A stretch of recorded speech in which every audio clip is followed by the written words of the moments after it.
Tayo po ay kumain lahat. Atin pong buksan ang ating mga Biblia sa Aklat ng Pahayag, chapter 3, verse 14 to 19. Pahayag, chapter 3, verses 14 to 19. Ito po yung sinasabi. Isulat mo sa anghel ng Iglesia sa Laodicea. Ito ang sinasabi niya ng pangalan ay Amen. Ang matapat at tunay na saksi at siyang pinagmulan ng lahat ng inalang ng Diyos. Nalalaman ko ang mga ginawa mo. Alam kong hindi ka malamig ni mainit. Maano sanang malamig. Ngunit dahil sa ikaw ay malahilinga, hindi mainit ni malamig, isusuka kita. Sasabihin mo, ako'y mayaman at sagana sa lahat ng bagay. Ngunit hindi mo nalalaman, ikaw ay abang-abang, kahabag-habag, maralita, hubad at bulag. Kaya nga, ipinapayo kong bumili ka sa akin ng dalisay ng ginto upang ikaw ay maging tunay na mayaman. Bumili ka rin ng puting damit upang matakpan ang nakahiya mo kahubaran at ng gamot sa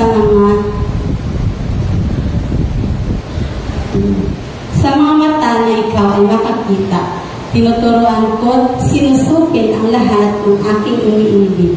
Kaya nga, magsikap ka, pagsisihan mo't talikdan ang iyong kasalanan. Amen. Purihin po ang salita ng ating Panginoon, ating pong pakinggan, at isa po sa ang sasabihin ng ating Panginoon, ating i-welcome ang kanyang lingkod, Pastor Alex Santana.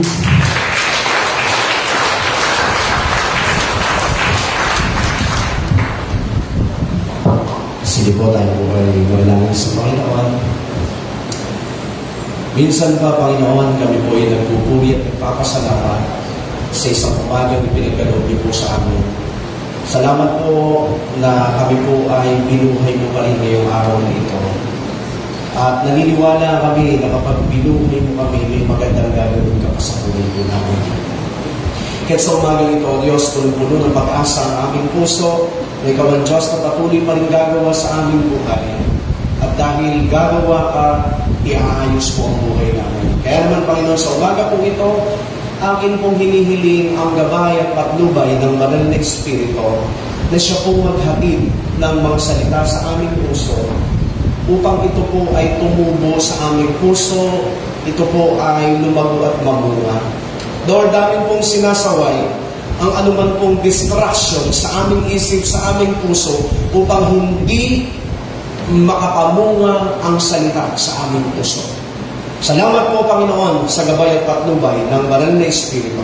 Ito po aming samot dalangin sa pangalan ng Ama, ng Anak, at ng Espiritu Santo. Lahat po ay magsabi po ng Amen. Amen. Purihin ng Panginoon. Yan po. Kanina po sa aawitin po natin, mga kapatid, ay makikita po natin, nakaka-bless ang mga awitan, lalo na po doon sa part na ang Diyos ay gumagawa ng himala sa buhay natin, miracle worker, promise keeper. So lahat po ng inawit natin ay mapagtitiwalaan natin na ito po ay talagang totoo at gagawa sa buhay po natin. Kaya lang, mga kapatid, maraming gustong gawin ng Diyos sa buhay po natin. Pero ang tanong, bakit hindi nangyayari?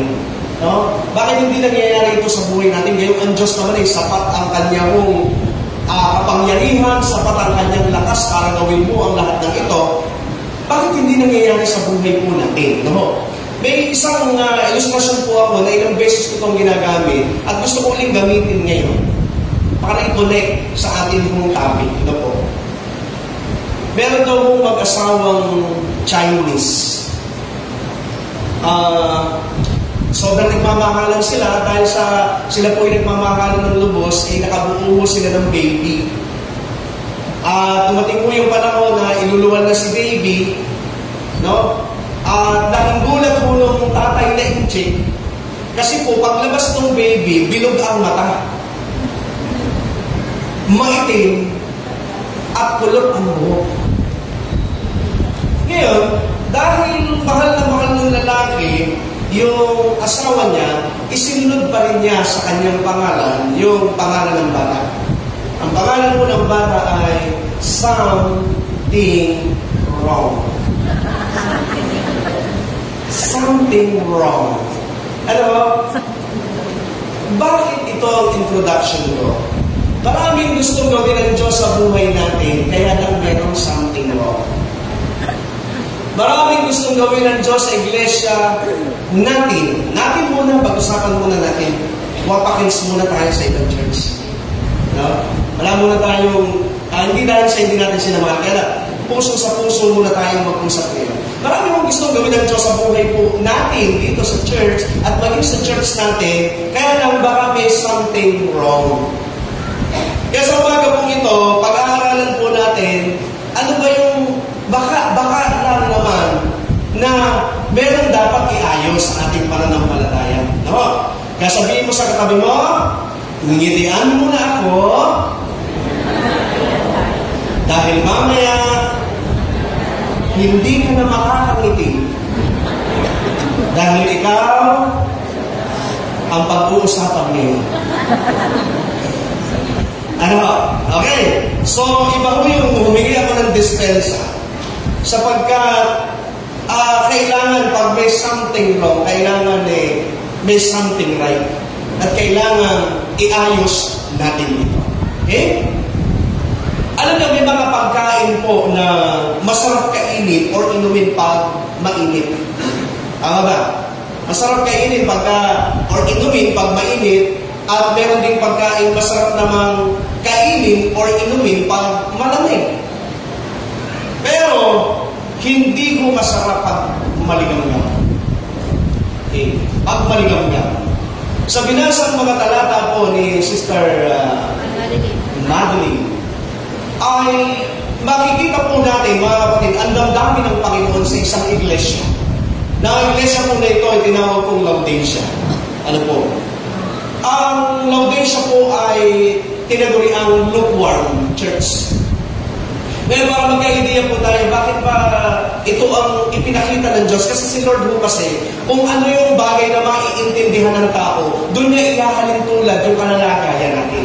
Kasi hindi mo maiintindihan, hindi natin maiintindihan kapag nirebuke tayo ng Lord na hindi natin alam. Halimbawa, sinabi, para kang kamelyo, nakakita na ba kayo ng aktual na kamelyo? So, hindi natin maiintindihan. So, ang Laodicea po ay nirebuke ni Lord para po ipakita kung ano yung bagay na meron sila at wala sila. Ano ba yung background po ng Laodicea? Kilala po ang Laodicea sa mayamang bayan. Mayaman po ang Laodicea. At kilala rin po sila sa paggawa po ng mamahaling tela. Yan po yung kanilang lugar. Kilala rin sila sa paggawa ng gamot, especially yung sa mata. Kaya doon sa binanggit kanina sa Bible reading, nabasa mo doon yung mata, namanggit doon. At sa kanila rin daw po nanggagaling yung mga dalubhasa po ng mga doktor sa mata. Kaya sa kanila. At sa kanila po, nagmimina rin ng ginto, so mayaman sila. Magagaling ang kanilang mga nandoon sa kanila, marunong po. Pero sa kabila po ng lahat ng bagay na meron po sila, tinataglay, meron isang bagay na wala sila. Ito po yung tubig. Wala ng tubig dun sa lugar nila.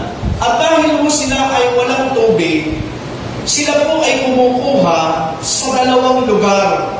Ano mo, ito po yung, yung Laodicea, yan kita dyan. Kumukuha po sila doon sa Colossae or Colossus at saka sa Hierapolis. Dalawa po yung pinagkukunan nila ng tubig ayon sa pag-aaral. Yung malamig na tubig po nanggagaling sa Colossus. At yung mainit na tubig po sa Hierapolis. So, noong panahon daw po na yun, gumawa po sila ng tubo na tisa at sila po ay kumonek sa Hierapolis sa Colossus. Okay? Kaya lang, ang nangyari, ang problema, yung malamig na tubig at saka yung mainit na tubig, pag nagtagpo, nagiging maligamgam. So, kaya sinabi ng Panginoon, doon sa iglesia po ng Laodicea, maanong mainit ka? Kasi po, ang lamig doon sa kanila, yung malamig na tubig, ay nakapagbibigay ng ginhawa. At yun naman pong mainit na tubig, para po siyang nasa Laguna, na meron pong mga, ano tawag doon, yung hot spring. Yun po yun. So kaya lang, ang nangyayari nga po, kaya sabi ng Diyos, okay na kung mainit. Okay na kung malamig. But the problem, sabi sa Colossians, maligamgam ka eh. At dahil maligamgam ka, isusuka kita. Ang damdamin po ng Diyos sa iglesia po ng Laodicea ay damdamin ng Diyos sa maraming churches ngayon at sa maraming mananampalataya ngayon. Kaya ang topic po natin this morning ay pinamagatan ko pong lukewarm believers.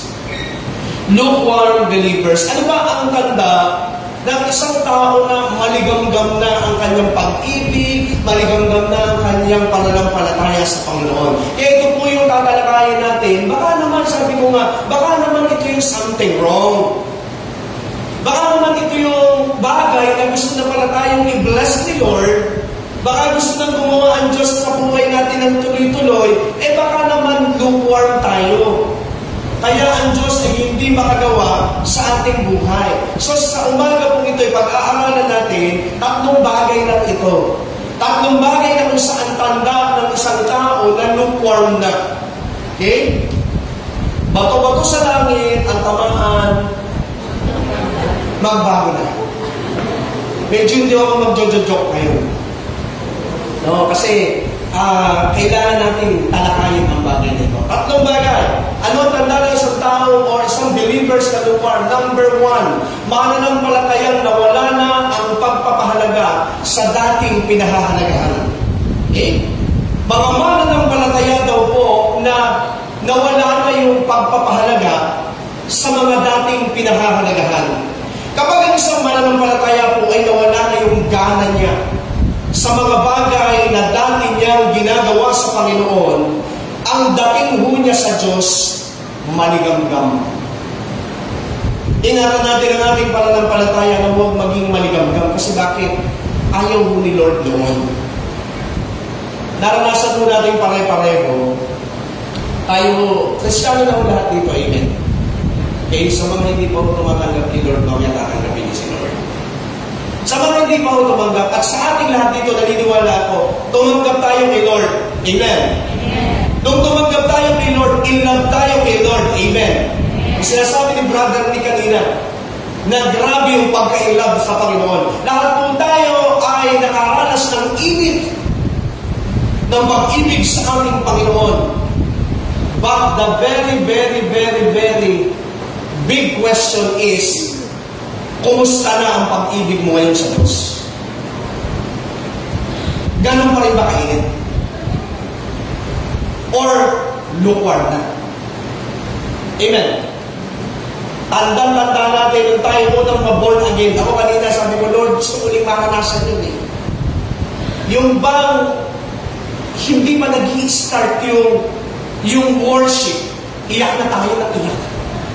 No? Although ang faith ay wala sa iyak, pero ramdam natin gaano na ba yung pag-ibig natin sa Panginoon.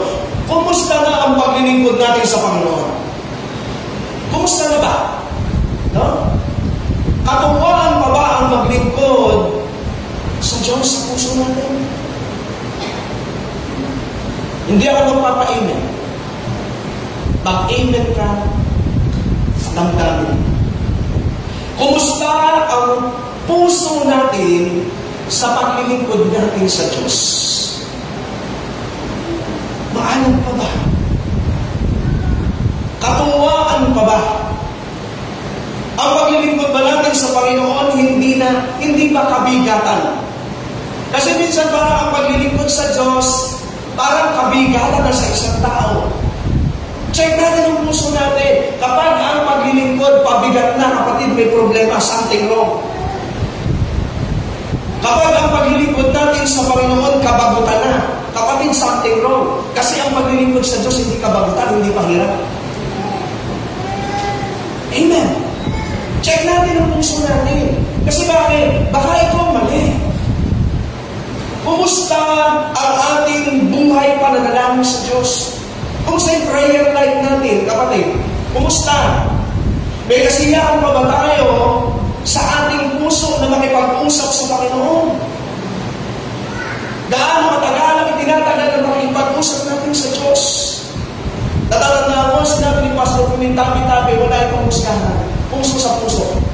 Natatandaan ko, sinabi ni Pastor Bimin, na ang bulong-gubat ay inopen para sa prayer. Walang nagpupunta. Sabi ni Pastor Bimin, last chance. Kapag walang pumunta sa bulong-gubat para manalangin, i-open ko ito sa ibang church at ang Glorious Covenant Ministry nakabang dito.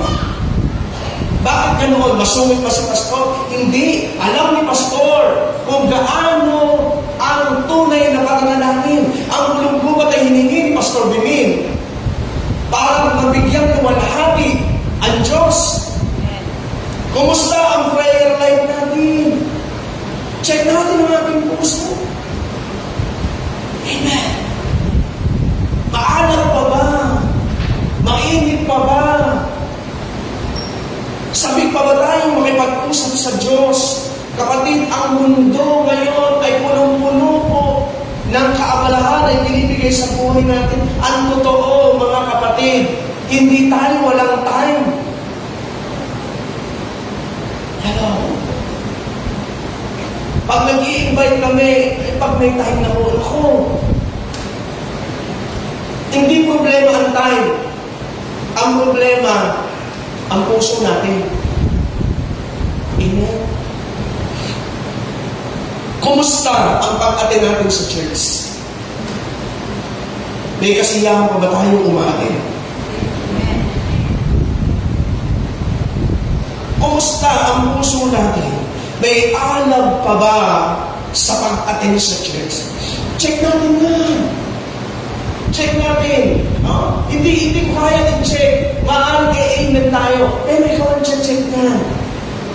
Ako ang check nito. Na ako'y narinito. Bakit ba? No? Yung pagdalo natin sa church dapat hindi lukuan. Kumusta yung pag-share natin ng Word of God? Nagagawa pa ba natin? Or lukewarm na. Dati, nung una tayong mag-born again, talaga naman kahit aso gusto mong sharean. So, kahit ka tayong manikin sa mga mall, ganun tayo kainit. Kahit ako nire-review ko, sa totohanan lang mo, hindi ako nagsasalita ng ganito para magmalinis. Ako man ay nare-review din ng Lord. Na dati kapag ako sumasakay ng jeep, hindi pwede hindi ako mag-share kahit sa driver. Pero dumadating yung panahon parang, ala na, lukewarm na. Kumusta ang pakikinig natin ng salita ng Diyos? Kumusta ho? Tumitimo pa ba sa ating puso ang salita ng Diyos? Ang salita ba ng Panginoon ay positibo pa ba? Na dumadating sa puso natin? Nasasaktan pa ba tayo? Dahil gaya na sinasabi ko, mas masarap ang nasasaktan kaysa kabal na ang puso. Kaya sabi ng Panginoon, ano kung malamig ka? Alam mo ang malamig, may pag-asang uminit. Pero yung maliganggang, dinadaya siya ng kanyang sarili, mainit siya, pero ang totoo, malamig pala, alanganin eh. Amen. Kumusta ho ang pagbabasa natin ng salita ng Diyos? Nabubuklan pa ba natin ang ating mga holy cellphone? Yung Bible kasi nandoon na, tanggap na natin yan kasi lalo na sa mga edad namin na medyo malabo na ang mata. Ang tanong, nakagawi ba tayo dun sa application ng Bible? Pag tayo may bagong cellphone, ang una ba natin ipa-install ay Bible o ML? O games? Hello? Tabi-tabi. Yung totoo lang. Baka hindi na natin napupuntahan. Baka hindi na natin nababasa ang salita ng Diyos. Regular pa ba tayong nagbabasa ng salita ng Diyos? Ang salita ng Diyos ay tinig ng Diyos. At ang salita ng Diyos ay bili ng Diyos. Kaya maraming taong napapariwara kasi hindi nagbabasa ng manual ng buhay. Amen ba? Kumusta? Kumusta ang ating puso? Dati pa ba yung mga maaalab ba na yan? No? Dati ang Bible natin ang dumi. Sabi nga nila, ano daw yun? Dirty Bible means clean soul. And clean Bible means dirty soul. No? Siguro, mahilog-log na nga sa kanila to. Mas na. Ang sinasabi dito, kapatid, tututuhanan lang. Pag ang tanda ng isang Bible na madalang mabuklat, dikit-dikit pa yan. Pero pag madalas mo yung dala, may guhit, may notes ka. Amen? Talagang luray-luray na yan. Kapag hinahanap yung isang chapter, nasaan na ba? Naipit pala. Mas maganda ho to. Mas tanggap namin to. Yung pupukla tayo sa Book of Revelation, kinukuha mo sa Genesis kasi doon pala nilipad yung isang pahina. Okay yun. Kesa naman yung pinagbasa ka, Book of Genesis, hinahanap mo sa tandang muli. Isa lang ibig sabihin nun, hindi mo kabisado ang Bible. Amen ba? Kumusta? Kumusta ang ating relasyon sa Panginoon? Diba? Kumusta? Ito yung bagay na, paalam pa ba? Paalam pa ba ito sa atin? Kasi, mga kapatid, kapag hindi na maalab ang lahat ng iyan, something wrong. May problema. At kapag may problema, hindi dadalo yung biyaya ng Diyos. Hindi dadalo yung pagpapala ng Panginoon. May mali. Amen po ba? Ikaw ang sumagot. Ilang beses ito'y umagabay na kapag-babasa ka ng Bible? Hinta pa tayo, di ba? Naalala ko yung isang kwento, may mag-asawa ko na imbita sa isang pastor para mag-dinner sa kanilang bahay. So, sila mo ay masaya kumakain. Kaya lang, pag-alis mo ng pastor, okay na, paalam mga sister, bye-bye. Kaya may pag-alis mo ng pastor, sabi ng babae, Ani, huwag mo nang madala-dala dito yung pastor na yan. Bakit? Nawawala yung 500 ko. Yeah. Hindi ngayon, ako ganun tayo dadala sa church na yun. Kasi yung pastor pala na yun, magdala. Ngayon, lumipas ko yung tatlong buwan, nagkasalubong. Taas na pa yung magkasawa. Pastor, naalala mo ba na kumain ka sa amin? Ay, oo, ang sarap. Sarap na akong sabaw. Eh, bukat naman naalala niya. Naalala mo rin ba, Pastor, na 3 months na kami hindi dumadala sa church? Ay, oo nga, bakit nga ba? Kasi, Pastor, ganito yan. At least, nagkasalubong tayo, Pastor. Sabi niya, natatandaan mo ba yung 500 sa table? Sabi ng pastor, ay, oo. Kapatid, inipit ko sa Bible mo yun kasi baka mabasaan ng sabaw. Ano sa Bible? Naku, yung babae. Pagdating sa kanila, sabi ng babae, 3 buwan na malaki hindi nagbabasa ng Bible.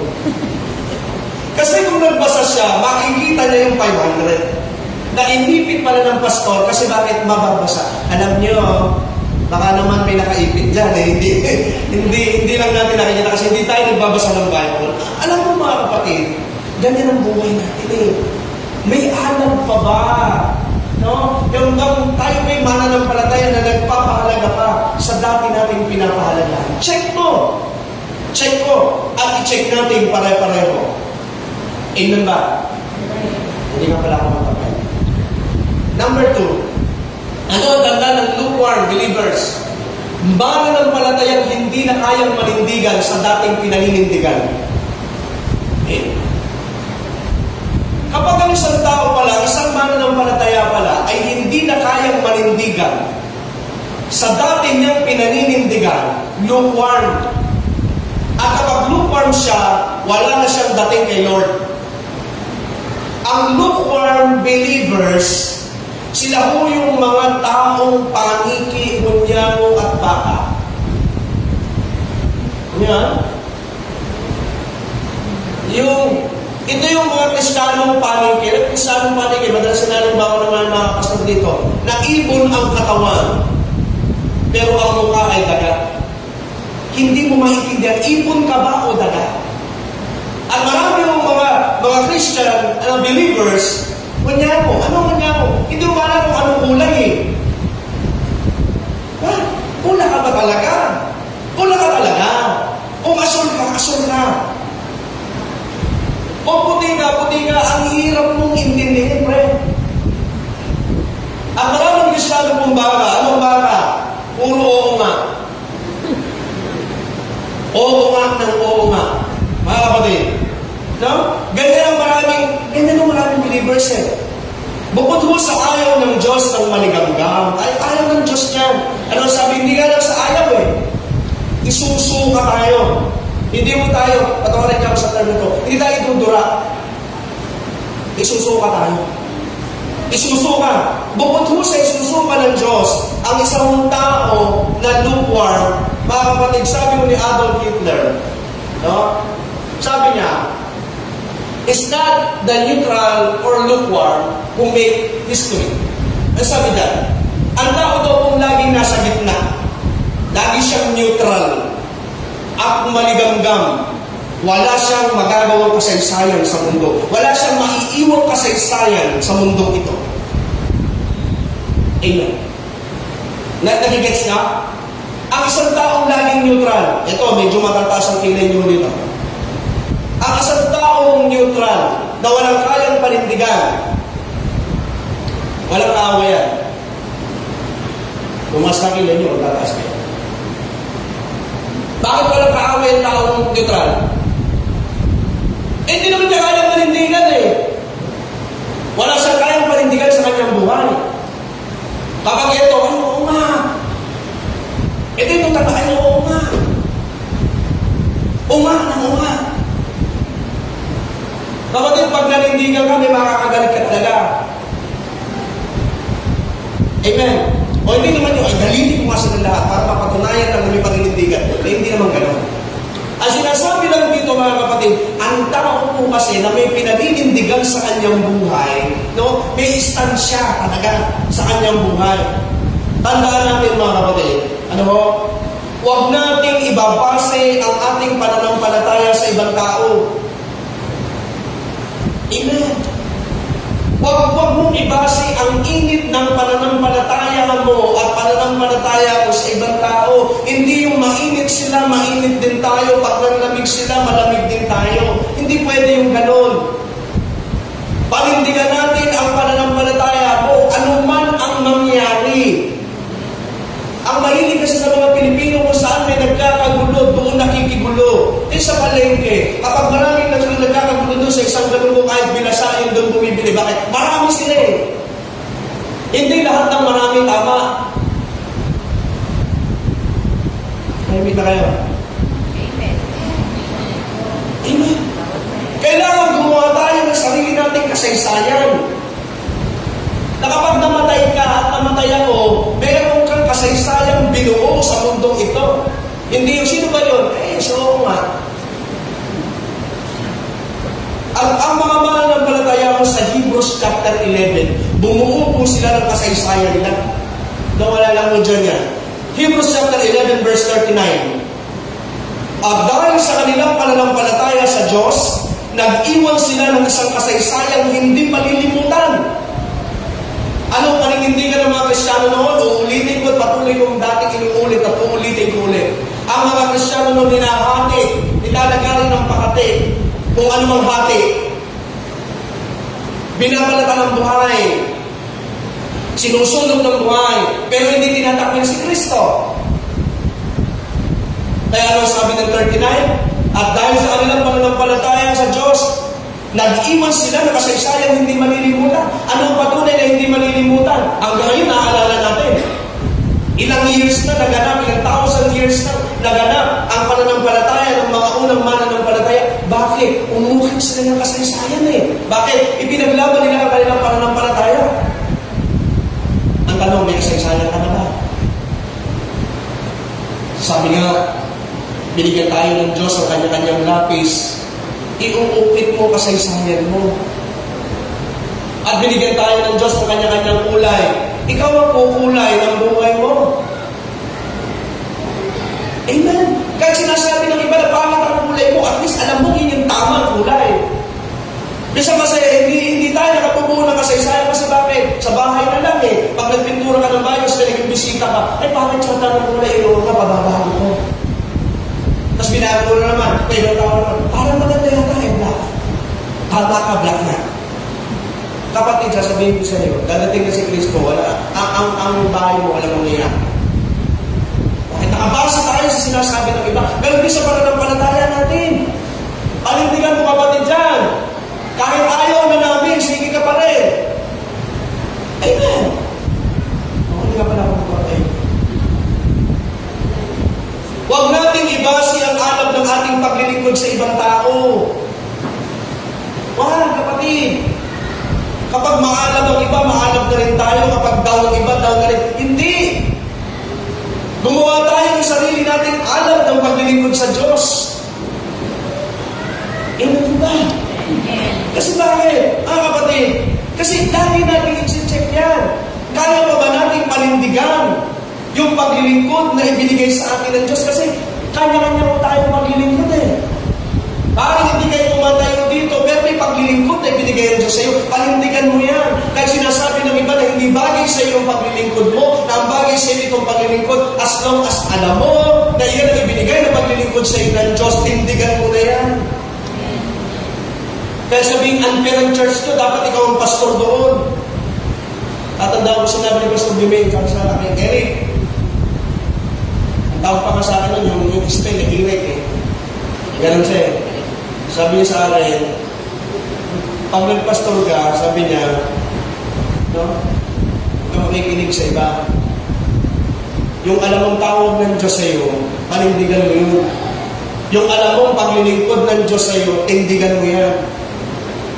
Kahit aalisin ka ng tao sa paglilingkod mo, pag ang Diyos ang naglagay sa iyo, hindi ka pwedeng tanggalin.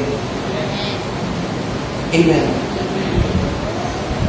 Kapatid, bakit maraming magsasabi? Maraming sabi ni Pastor Bimeng, maraming magsasabi, mas magagaling dapat ang ganito. Sabi ni Pastor, magaling pala sila, bakit di sila inilagay ng Diyos? Kaya yung paglilingkod mo, nasa iyo yan, tindigan mo. Wala akong mataas na paglilingkod o mababang paglilingkod dito. Kahit yung naglilinis ng CR, kahit yung nagmamap po dito, kahit pare-parehas lang tayo sa mata para walang abala sa kanilang paglalakbay. Kasi sa panahon po na yun, maraming mababangis na mga hayop. Eh ang mga Israelita ho, kasi nililiit lang natin eh. Maliliit lang sila. Ngayon, hindi ho at hindi, ang mga Israelita, galing po sila sa Egypt. Alam niyo po Egypt? Yung hindi, galing sila sa Egypt. Hindi, galing sila sa Egypt. Hindi mo sila sanay ng pakikipaglaban. Kung titignan natin ang history, bakit hindi naman sila mga warrior eh? Sila mo ay gumagawa ng tisa. At nagtatayo sila ng mga pyramid at kung ano-ano pa.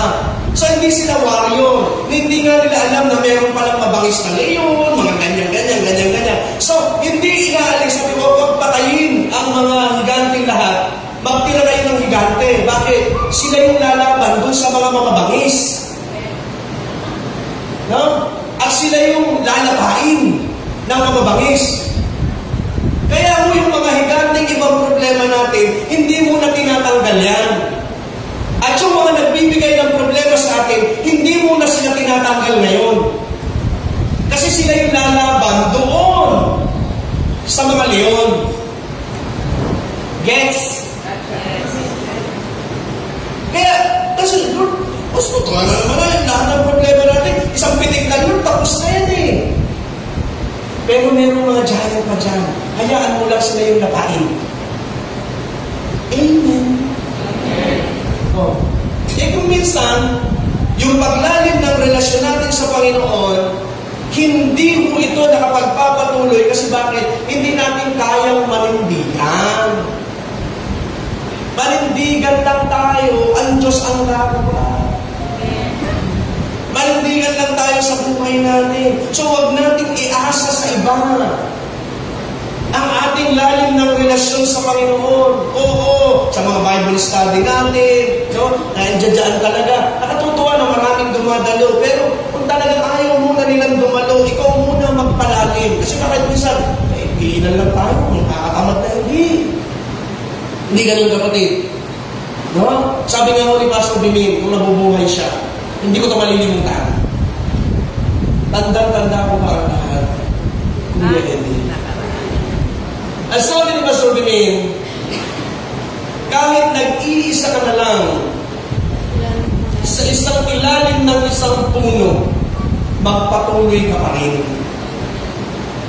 Kahit nag-iisa ka na lang at umalis na ang lahat sa paninindigan at pakikipagrelasyon sa Panginoon, manindigan pa rin tayo.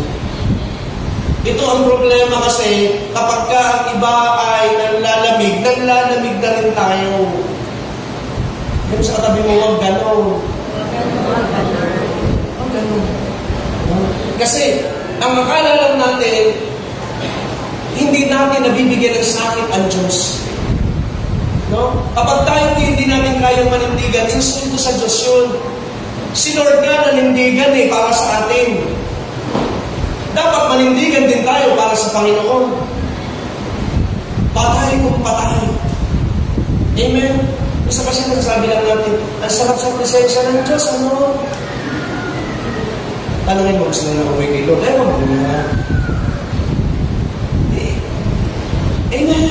Kasi sabi ko, sa paglilingkod mo sa Panginoon, kapatid, sarili mong paninindigan yan. Amen. Ba't mga kapatid ba kayo hindi naman natin? Pangatlo, mananampalatayang napaghalo na ang tama at mali. Lukewarm. Mga mananampalatayang yung mali at yung tama napaghalo na. No? Ano ang tanda ho ng tao ayon sa Bible? Ano yung palatandaan mo ng mga taong napaghalo na sa kanilang buhay ang tama at ang mali? Sabi po ng Isaiah chapter 5 verse 20, kawawa kayo, mga baligtad ang isip. Taray yan. Ang mabuting gawa ay minamasama. Minamabuti naman iyong masama. Ang kaliwanag ay ginagawang kadiliman, at ang kadiliman ay tinuturing na kaliwanagan. Lasang mapait, ang sabi matamis. Lasang matamis, ang sabi mabait. Ano ba talaga? Ano ba talaga, kuya? No? Ito mo yung mga tao po na ang kanilang utak ay nilala sa katinuang hindi na alam ang tama at mali. Hindi na alam kung ano nakalulugod sa Diyos at hindi. Lukewarm yan. Paano literal na nagaganap ito sa ating buhay? Tabi-tabi uli, sabi nga.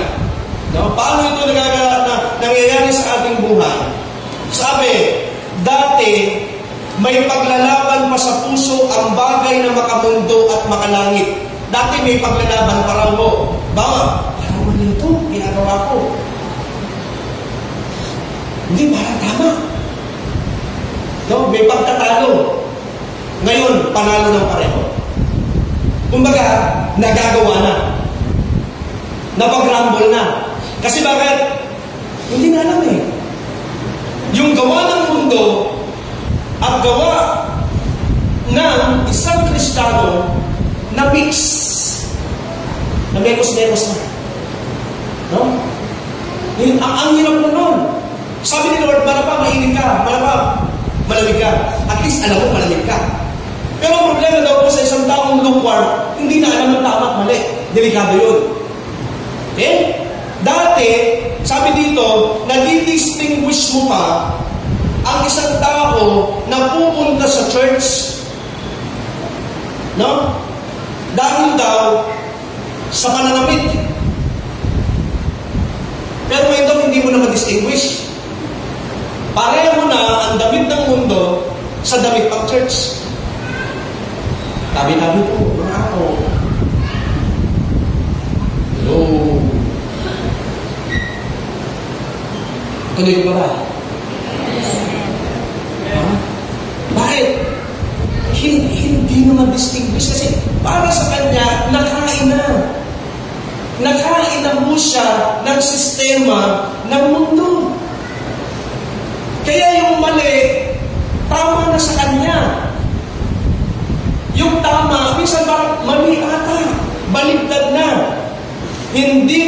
ma-distinguish kung believers pa ba o hindi na. Tama? Nagtaka kayo kung nakadaan minsan na naglalakad na damit ay, mga born again yun. Christian yun. Nasabi niyo na po kayo? Online.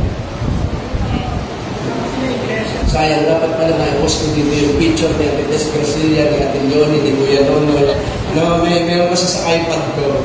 Picture mo nung may buhok pa ako. Haba nung nabi ng Ate Leonie. Talaga naman hindi mo makikita yung ano eh. No? Madidistinguish mo, Christian yan. Papunta ng church siya. Ngayon, ay, siguro may swimming kayo. Hindi po, pupunta po kami sa church. Hello? Dati, nadidistinguish mo pa yung pormahan ng papunta sa church at papunta sa mall. Tuloy pa? Papaalam lang. Pag stop na, kakanta na rin tayo. Asan yung mga musician?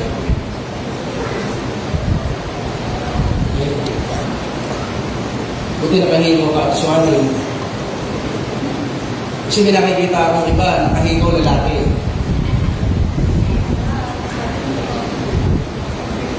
Something wrong. Hello? Pasensya na kayo. Ito ang topic natin ngayon. Kailangan itama. Amen. Nadi-distinguish pa ba? Baka naman hindi na. Nadi-distinguish dati ang pananalita ng believers at saka hindi believers. Iba ang salita ng believers doon. Sabi nga ni Brother Nick, iba noon.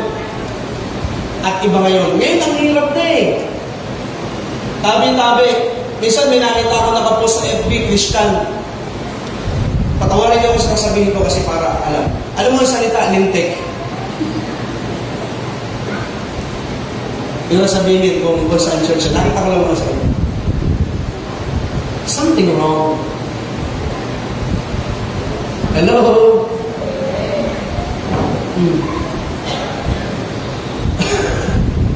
Nangingiti ako kasi alam ko hindi ka ngiti-ngiti ang sinasabi ko. Kaya nga sabi ko kanina, mag-ngiti lang ako. Ano? Tama! Mali ba? Ito may matamis ba ito o mabait ba ito? Sensya na. Siguro kailangan natin mag-ayos. Kailangan natin itama. Kasi bakit? Baka nga may something. O baka naman babagsak na biyaya sa atin eh. Pero lang dapat i-ayos ng konti. Amen. Bisa na, may nagsasalita pa. Bisa na. Itama. Sensya na kayo, ganun talaga pag 53 na edad. Sabi ko kanina sa mga worship team, ang kantahin natin mamaya sa communion, ito ang tinapay ng buhay. Ang dami kong request. Sensya na kayo, sabi, di ba, sabi kanina na, pag tayo mo, ito na yung ulit tayo mo. Isipin mo na ulit tayo. Kaya ito na yung ulit tayo mo kanina. Ay, nag-request ako sa kanila. Sabi ko, yun ang kanta nyo. Tapos sabi ko, pwede ba pag nagpe-pray? Solemn lang. Mas kaya minsan, habang nilalakas namin mga pastor ang Moses, lalo naman lumalakas ang drum, ang sakit dito sa nagdamo. Lord! Lord! Sabi na,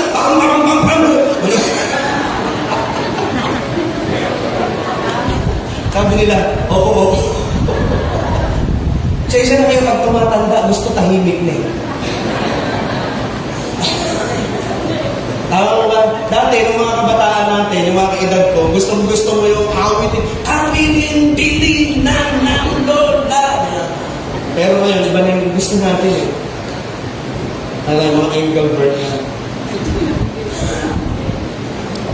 Di ba? Ano yung sinasabi ko dito, mga kapatid? No? May pagtatago ba sa puso natin ang paggawa ng kasalanan at hindi kasalanan? No, minsan kasi nagrarambulan na. Dati masaya tayo sa gawain. Ngayon boring na. Kapatid, kapag boring tayo sa gawain, something wrong. Kasi ang pinakamasayang gawain at pinakamasayang pwede mong puntahan, alam mo, ang gawain ng Diyos. Yan ang pinakamasaya sa lahat. Kaya kung going na tayo sa gawain ng Diyos, something wrong. Dati hindi tayo makapayag na walang ginagawang paglilingkod. O ngayon, bahala kayo dyan. No? Meron ba akong paglilingkod dyan? No? Meron ba akong maiaambag dyan? O pag may mga handaan, may grupo, baka naman pwede yung umambag ako dyan. Ngayon, bahala kayo dyan. Ginusto nyo yun. Ano? Ako, pag ganun something wrong, nakakapagod. Pero ang nakakalungkot mo sa lahat, alam niyo mo, yung hindi na nagtatalo, yung nanalo na talaga, yung nanalo na, yun talagang kalamigan ng gusto. Ito po ang mahirap.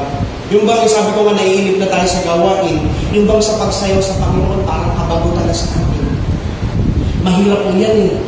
Yung bang, dati tayo malakas kumanta, ang hinana. Pero pagdating naman sa video, okay, kumakahit eh. Pagsayaw dito, sayang na kayo. Pagsayaw dito, ang lamya. Pero sa TikTok, kumakabuka ka. May ganun pa ako.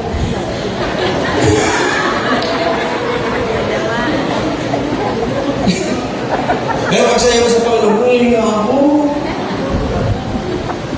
Something wrong. Dapat kay Lord to bigay. Sige, palat pa.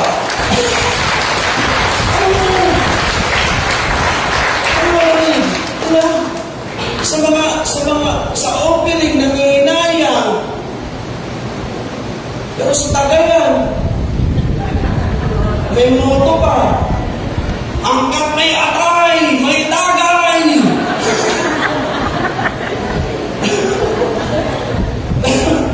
Pero pag kay Lord, wala na nga kami, bibigay ko pa ba?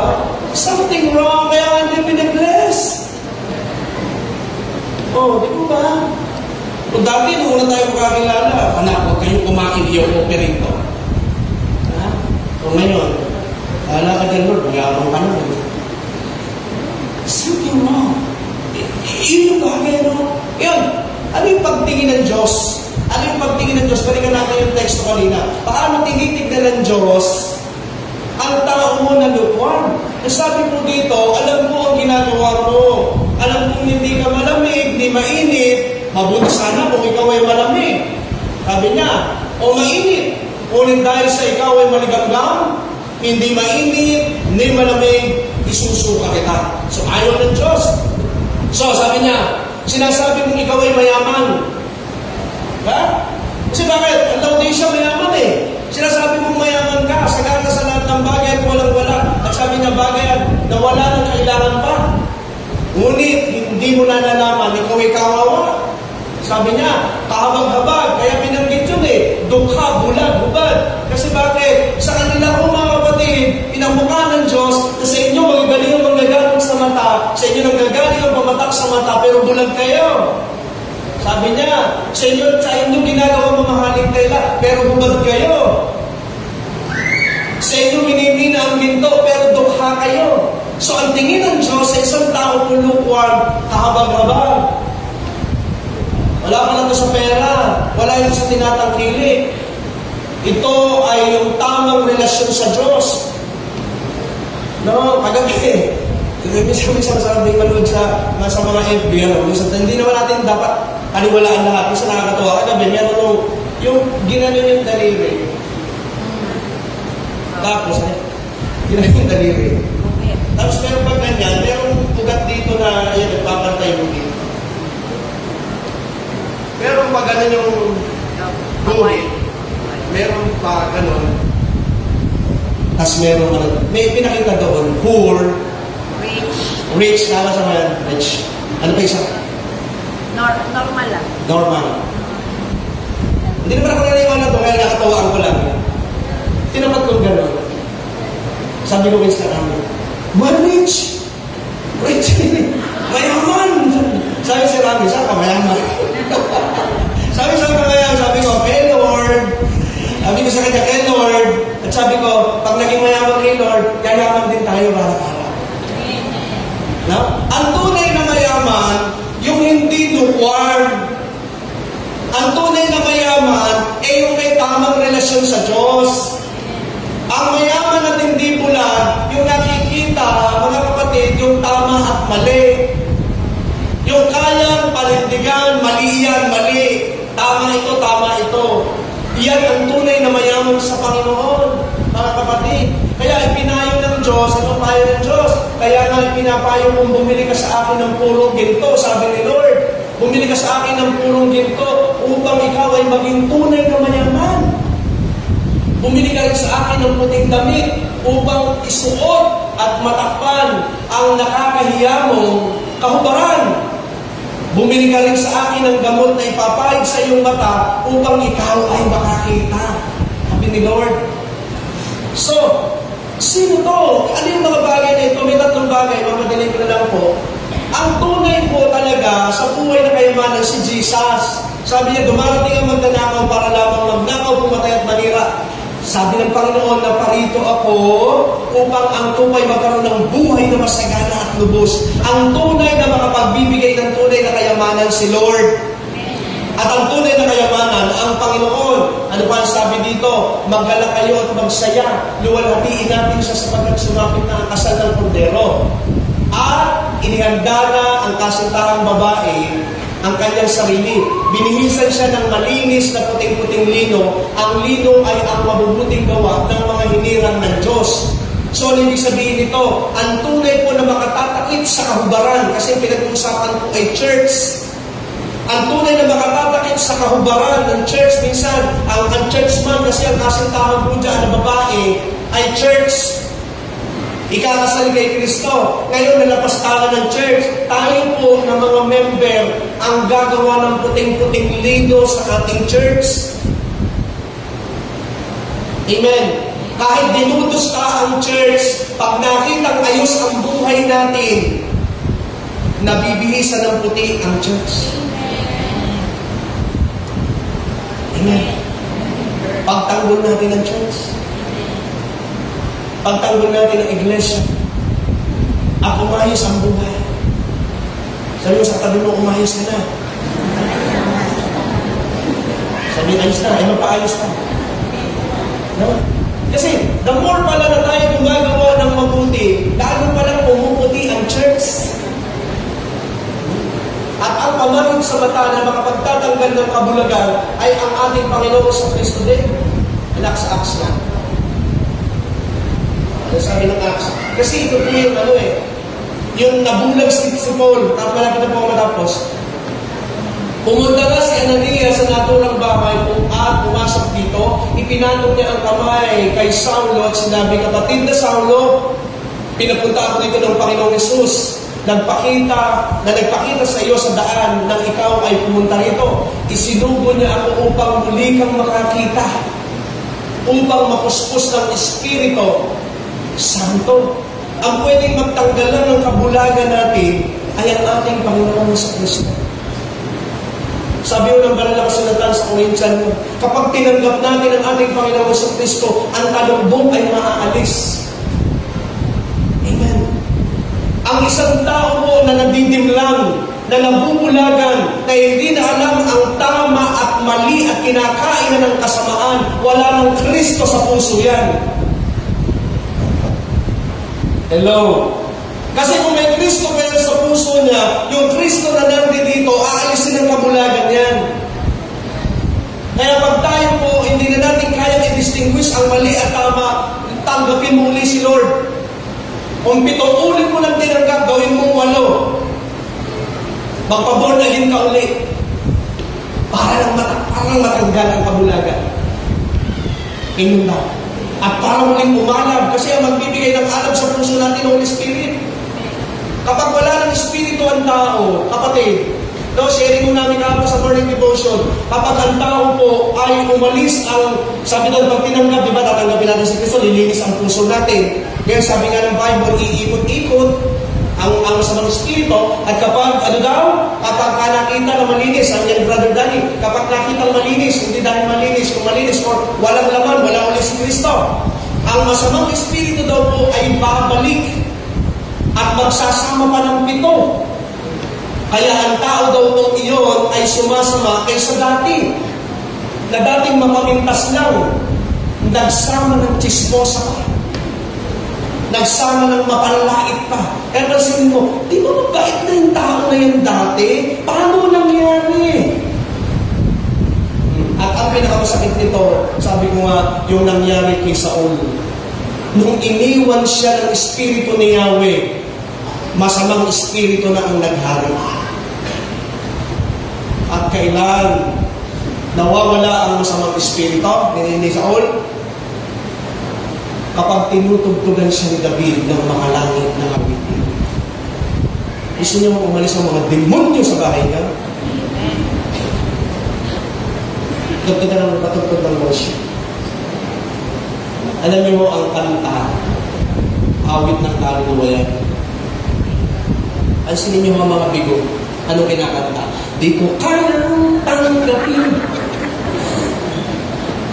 Binubush tayo, malungkot ka na nga. Yun ba? Pansinin niyo po yan. Nagre-rebelde ka, ang patutugtog mo, lalo pang rebelde. Lalo na yan. Kaya alam niyo mga kapatid, kapag umalis ang espiritu ng Diyos sa isang tao, nakakatakot.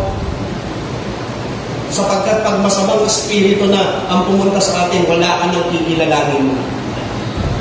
Walang kinikilala mo. Bakit mo, di mo sa mabait ka? Alam niyo yung masasamang espiritu, pag dumating kay Jesus, si Jesus po nagmi-mission. Pag lalabas po si Jesus, ano ang sinasabi ng mga demonyo? Jesus! Anak ni David! Mahabag kayo sa amin. May respeto pa. Pag ang isang tao wala ng respeto sa Diyos, patawarin niyo kasi sasabihin ko, medyo masakit ito. Kadimonyo ka ng kadimonyo. Pag wala ka lang ginagala. Lalo pag hindi mo na ginagala ng Diyos. Kasi ang mga demonyo ginagalang si Jesus eh. Hindi, mas mabait pa sila. Amen. Pero may bakas. Tayo nilalamig, kung tayo ay napasok na ng ano ng Espiritu, kapatid, worship lang ang tapat niyan. At manumbalik tayo sa Panginoon. Diba, kung may mga panahon na tayo ng lamig, pwede naman bumalik eh. Kung mga panahon na tayo ay nakalabag sa Panginoon, pwede naman bumalik eh. Naniniwala ba kayo? Amen. Gagamitin ko yung sinabing salita kanina. Malay mo, ito na yung huling worship mo. At malay mo, ito na yung pagbabalik na tinatawag. Kapatid, gawin mo ngayon. Gawin mo. At sasabihin ko sa iyo, yung something wrong na magiging something right, dadali yung biyaya sa iyo. But this morning, tumayo po tayo lahat. Ngayon tayo, tinatawagan ko siya Timia. Bago tayo magpumunyon, gusto po tayong paalalahanan ng Diyos sa isang awiting ito. Wala muna kong mag-uusap. Diyos ang kausapin mo sa awit na ito. At kung sa awit na ito, kinakausap ka ng Diyos, kung tayo naging lukewarm minsan, kapatid, ibalik mo ang pag-ibig mo sa ating Panginoon. Amen. Alam po ko na karamihan, yung iba po dito, karamihan po dito, alam na po itong awit na ito. Dahil po ito ay nasa album po ni Lolo. Samahan niyo po ako sa pagsumang awit ito. Kata po ito, ang title po ito is Pag-alala mo. Dahil po lahat ay umawit sa ating Panginoon.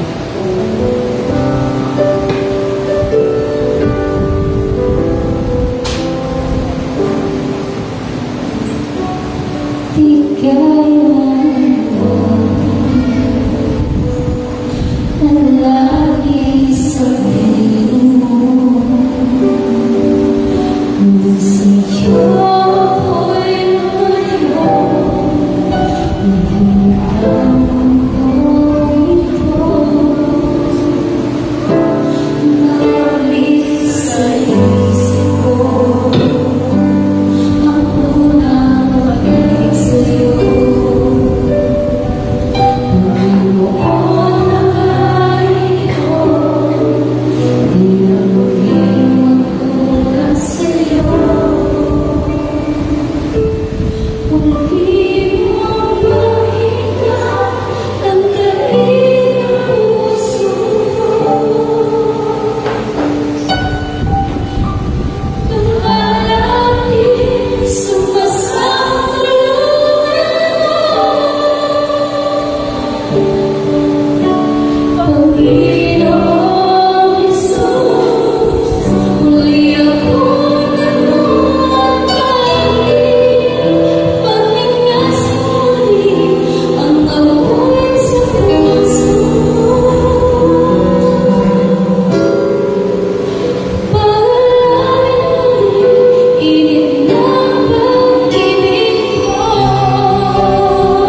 sa palalamig.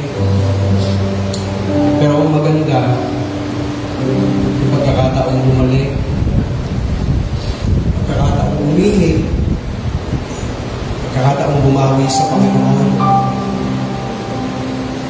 So, oras na ito, kausapin mo si Lord. Saan parte ka ba ng lamig? Saan parte ka ba na wala ng gata?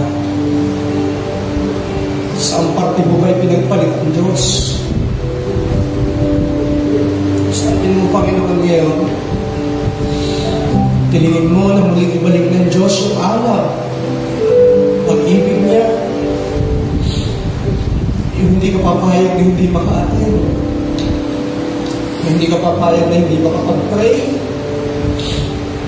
Hindi ka papayag na nagdadala ng mundo.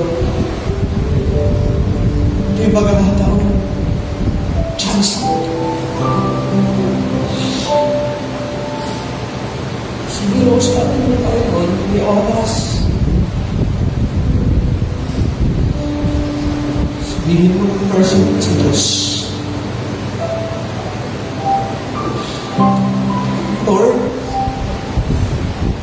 sorry po.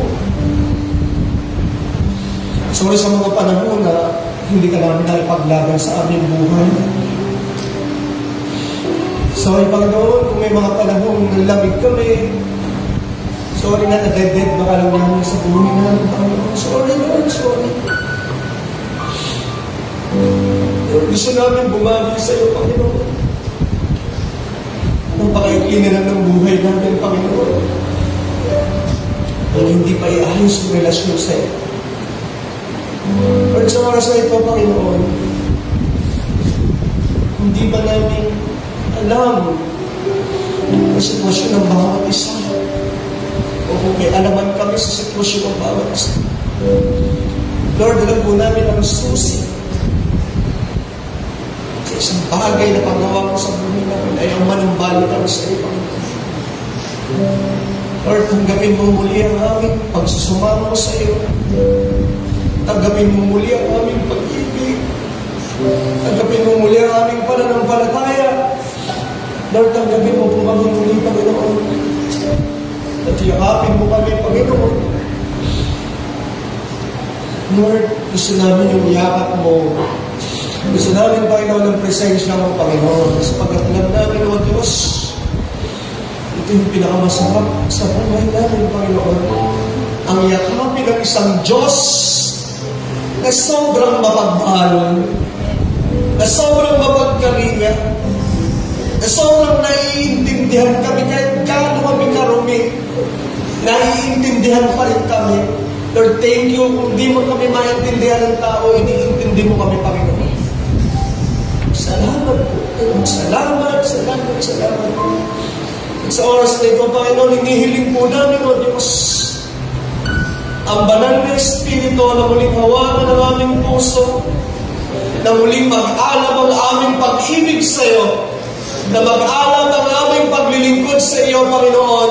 Lord, pag-alabin mo muli ang pag-ibig na ibinuhos mo minsan sa aming puso nung kilalanin ka namin, Panginoon. Lord, tinatanggap namin sa oras na ito, kapatid, damin mo ang presensya ng Diyos sa iyong buhay. Ang banal na Espiritu, hayaan mo kumilos sa iyong buhay. Hayaan mo kumilos sa iyong puso. Hayaan mo kumilos sa iyong pinagdadaanan. Hayaan mo kumilos sa iyong pamilya. Sabi nga sa Book of Revelation, kumakatok siya sa pintuan. Ang sino mang magbubukas, papasok ako at mag-asamang kakain. Kapatid, buksan mo ang puso mo sa Diyos. Papasukin mo muli ang Panginoon at sabay kayong kakain. Pagsasaluhan ninyo ang biyaya, ang pagmamahal at ang pagliligtas ng Diyos. Lord, thank you. Thank you. Thank you. Thank you. Ito po aming samot na namin. Sa pangalan ng Ama ng Anak at ng Espiritu Santo. Amen. Amen.